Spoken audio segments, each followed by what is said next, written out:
Counselor-in-Chief, the First Lady of the United States, Mrs. Michelle Obama.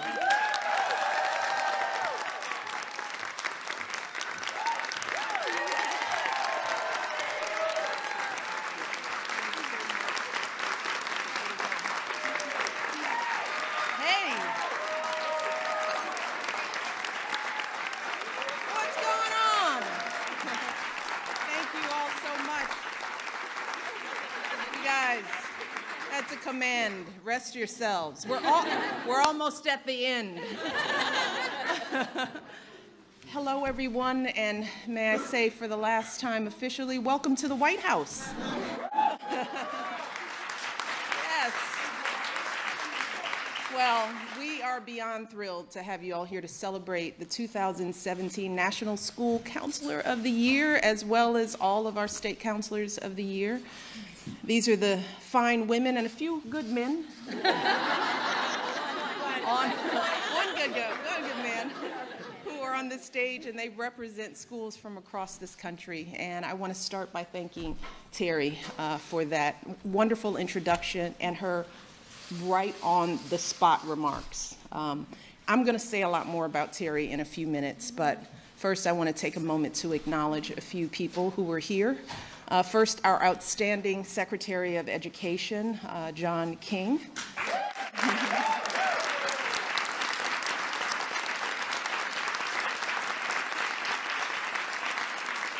As well as our former Education Secretary, Arnie Duncan.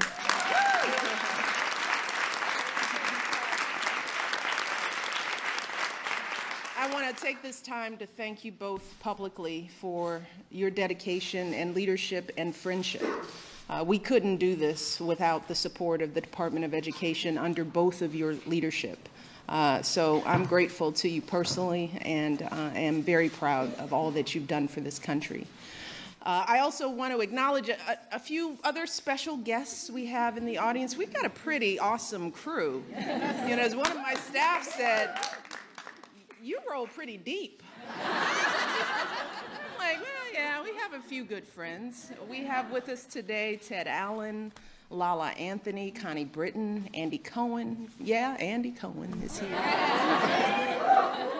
Carla Hall, Coach Jim Harbaugh, and his beautiful wife, who's a lot better looking than him. Lana Perea, my buddy Jay Farrow, Kelly Rowland, Usher. Ooh. Keep it down. Keep it together, ladies. Wale is here. And of course, Allison Williams and her mom are here. And all these folks are here because they're using their star power to inspire our young people. And I am so grateful to all of you for stepping up in so many ways, on so many occasions. I feel like I've pestered you over these years, asking time and time again, well, where are you going to be? I'm going to be in New York. Can you come? Can you come here? Can you do this? Can you tape that? Can you ask for that? Can you come? Can we rap? Can we sing? So thank you all so much.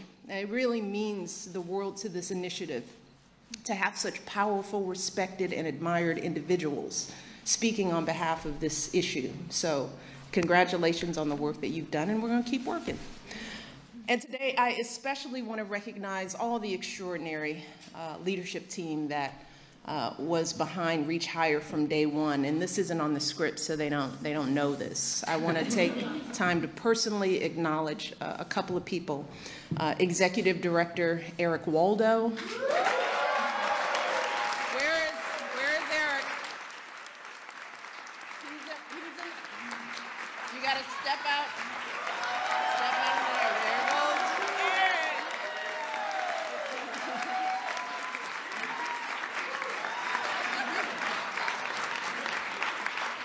Acting like he's a ham, but he likes the spotlight. He's acting a little shy. I want to recognize our Deputy Director, Stephanie Sprouse. Stephanie, back there. And he's really not going to like this because he tries to pretend like he doesn't exist at all, but our Senior Advisor, Greg Darneater.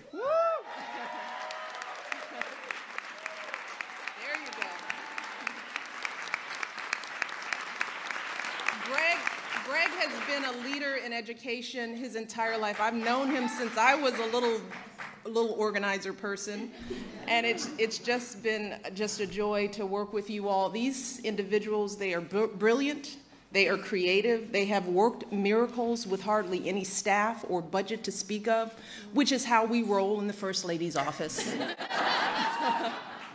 And I am so proud and so grateful to you all for everything that you've done. So let's give them a round of applause.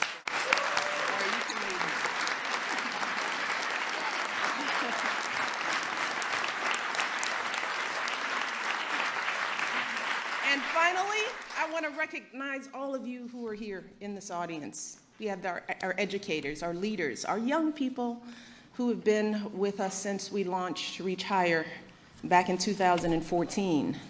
Now, when we first came up with this idea, we had one clear goal in mind. We wanted to make higher education cool. We wanted to change the conversation around what it means and what it takes to be a success in this country. Because let's be honest, if we're always shining the spotlight on professional athletes or recording artists or Hollywood celebrities, if those are the only achievements we celebrate, then why would we ever think kids would see college as a priority? So we decided to flip the script and shine a big, bright spotlight on all things educational. For example, we made College Signing Day a national event. We wanted to mimic all that drama and excitement traditionally reserved for those few amazing football and basketball players choosing their college and university teams. We wanted to focus that same level of energy and attention on kids going to college because of their academic achievements. Because as a nation, that's where the spotlight should also be, on kids who work hard in school and do the right thing when no one's watching, many beating daunting odds. Next, we launched Better Make Room. It's a social media campaign to give young people the support and inspiration they need to actually complete higher education. And to really drive that message home, you may recall that I debuted my music career rapping with Jay about getting some knowledge by going to college.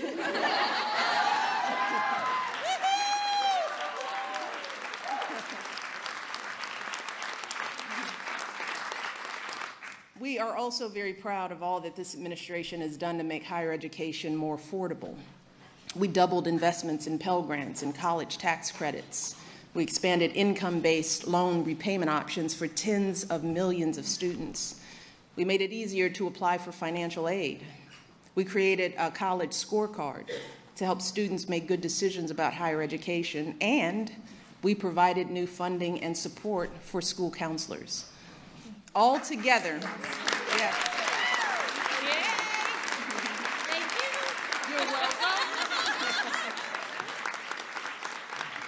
All together, we made in this administration the largest investment in higher education since the GI Bill.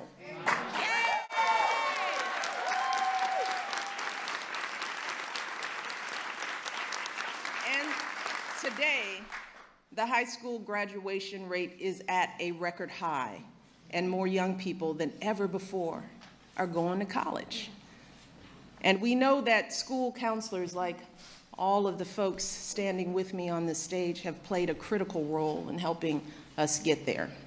In fact, a recent study showed that students who met with a school counselor to talk about financial aid or college were 3 times more likely to attend college.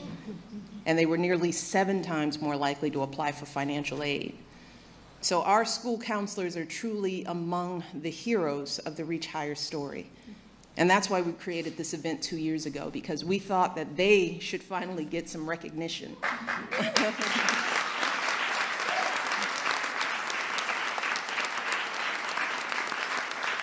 We wanted everyone to know about the difference that these phenomenal men and women have been making in the lives of our young people every day. And our 2017 School Counselor of the Year, Terry Trzynski, is a perfect example.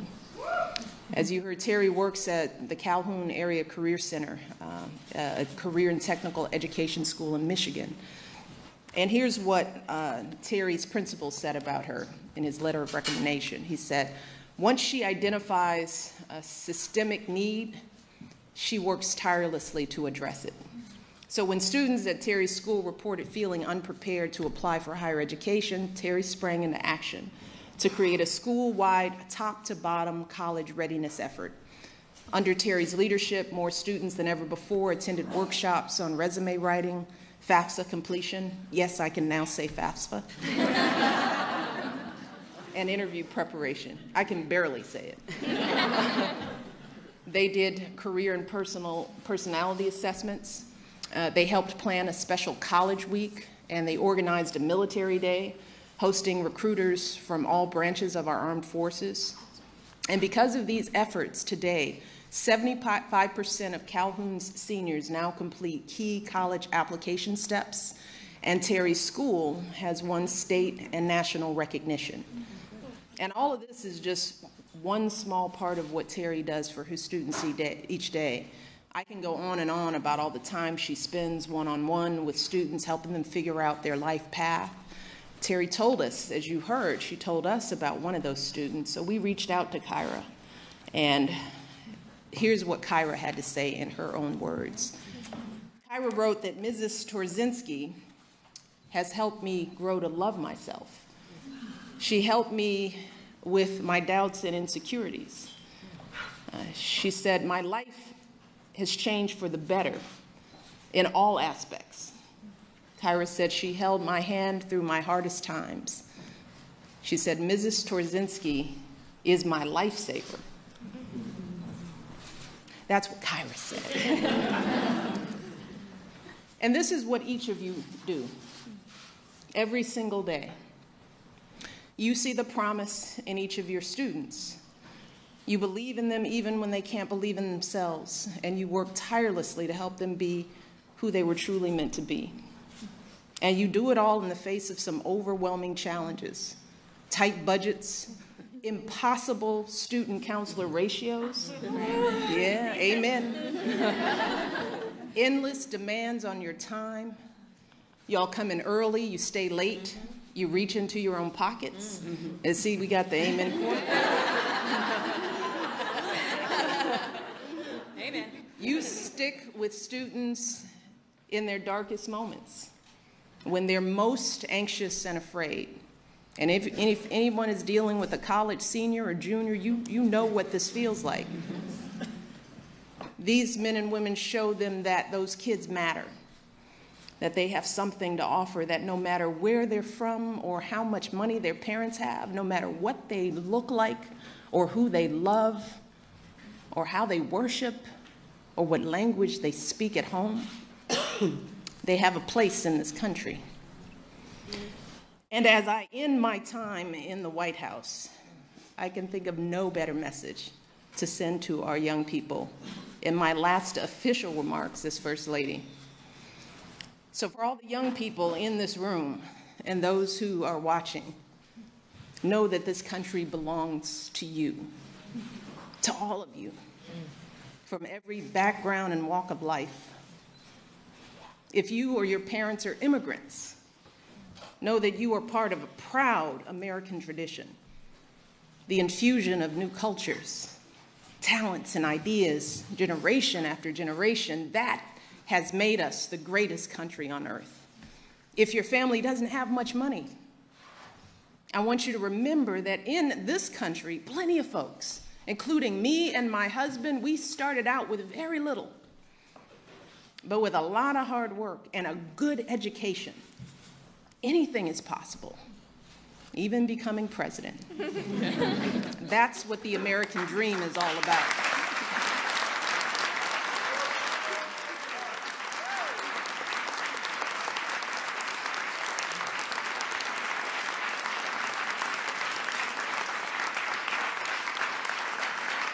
And if you are a person of faith, know that religious diversity is a great American tradition too.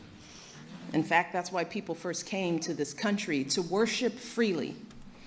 And whether you are Muslim, Christian, Jewish, Hindu, Sikh, These religions are teaching our young people about justice and compassion and honesty. So I want our young people to continue to learn and practice those values with pride.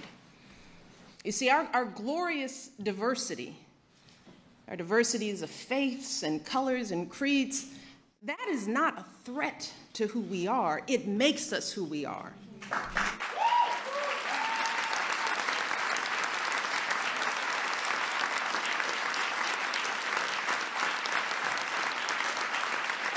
So to the young people here and the young people out there, do not ever let anyone make you feel like you don't matter or like you don't have a place in our American story, because you do. And you have a right to be exactly who you are. Yes. But I also want to be very clear. This right isn't just handed to you. No, this right has to be earned every single day. You cannot take your freedoms for granted. Now, just like generations who've come before you, you have to do your part to preserve and protect those freedoms. And that starts right now, when you're young. Right now, you need to be preparing yourself to add your voice to our national conversation. You need to prepare yourself to be informed and engaged as a citizen, to serve and to lead, to stand up for our proud American values and to honor them in your daily lives. And that means getting the best education possible so you can think critically, so you can express yourself clearly, so you can get a good job and support yourself and your family, so you can be a positive force in your communities. And when you encounter obstacles, because I guarantee you, you will, and many of you already have, when you are struggling and you start thinking about giving up, I want you to remember something that my husband and I have talked about since we first started this journey nearly a decade ago. Something that has carried us through every moment in this White House and every moment of our lives. And that is the power of hope. The belief that something better is always possible if you're willing to work for it and fight for it. It is our fundamental belief in the power of hope that has allowed us to rise above the voices of doubt and division, of anger and fear that we have faced in our own lives and in the life of this country. Our hope that if we work hard enough and believe in ourselves, then we can be whatever we dream, regardless of the limitations that others may place on us.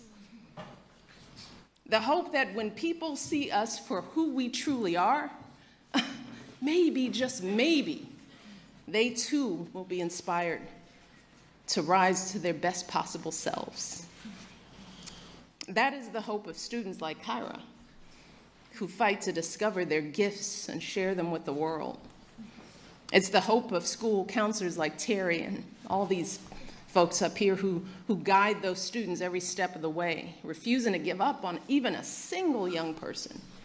Shoot, it's the hope of my folks like my dad, who got up every day, do his job at the city water plant. The hope that one day his kids would go to college and have opportunities he never dreamed of. That's the kind of hope that every single one of us, politicians, parents, preachers, all of us, need to be providing for our young people, because that is what moves this country forward every single day. Our hope for the future and the hard work that hope inspires. So that's my final message to young people as First Lady. It is simple.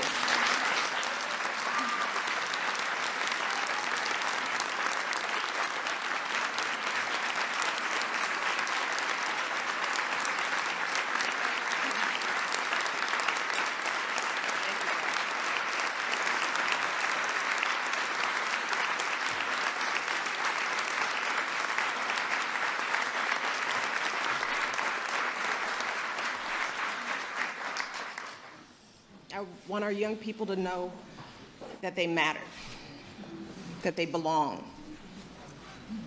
So don't be afraid. You hear me? Young people, don't be afraid. Be focused. Be determined. Be hopeful. Be empowered. Empower yourselves with a good education. Then get out there and use that education to build a country worthy of your boundless promise. Lead by example with hope. Never fear. And know that I will be with you, rooting for you and working to support you for the rest of my life.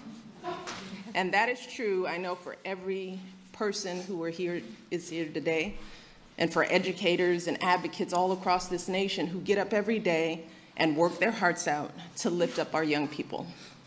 And I am so grateful to all of you for your passion and your dedication and all the hard work on behalf of our next generation. And I can think of no better way to end my time as First Lady than celebrating with all of you. So I want to close today by simply saying thank you.